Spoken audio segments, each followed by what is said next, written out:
13h, 13h30. Move 13 Actu. Move. Alex Nassar. Les gossip hop de Move 13 Actu, les infos hip hop du jour servis avec une petite salade verte. Rapport au business de Snoop Dogg. Snoop, qui depuis 2 ans a un fonds d'investissement. C'est un truc que les hommes blancs de plus de 50 ans de BFM Business ont. Tu sais, ceux qui mettent des chaussures pointues et qui disent des mots comme titrisation des valeurs volatiles et qui s'échangent des actifs sur le marché du Forex qui, malgré les fluctuations, est très résilient. Voilà, ils rigolent après comme ça, comme des bolos à un spectacle d'Amro. D'accord, bon, on a compris de quoi il s'agissait. Donc Snoop a lancé un fonds d'investissement et ça marche son truc. Il a investi dans quoi? Bah de ouf, ça marche. Des banques viennent même de lui filer 45 millions de dollars pour se développer, mais pas avec une marque de fringues ou de vodka pas bonne et trop chère.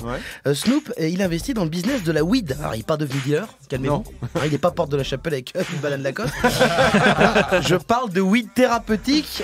Tu sais, c'est légal dans plusieurs états américains. Et puis tout le monde depuis d'ailleurs, tout le monde a mal au dos. Surtout quand t'as 19 ans, juste avant de partir en soirée. Oh putain, j'ai mal au dos là. Faut que j'aille chez le docteur. Elle n'est pas énorme la carotte. Elle n'est pas énorme la carotte. Oui, une belle carotte, le mal de dos, le mal du siècle. Et donc il a levé 45 millions. Qu'est-ce qu'il va en faire? Il va les donner à des agriculteurs qui cultivent de la weed? Non, ça c'est Karine Le Marchand. Oui. Voilà, c'est elle qui s'occupe des fermiers. C'est sa journée. Snoop, lui, il est dans le business des graines, des semences et des startups qui mettent en lien les producteurs et les revendeurs.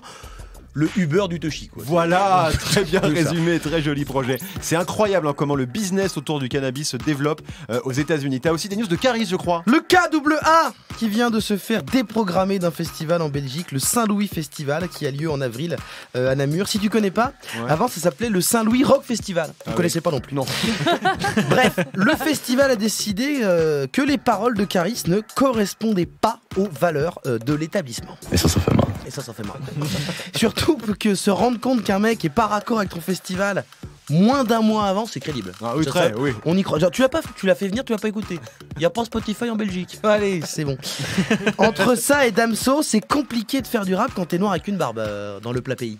Merci beaucoup Guérin. Toute l'actu hip-hop en temps réel, c'est évidemment sur move.fr. Tu es connecté sur Move.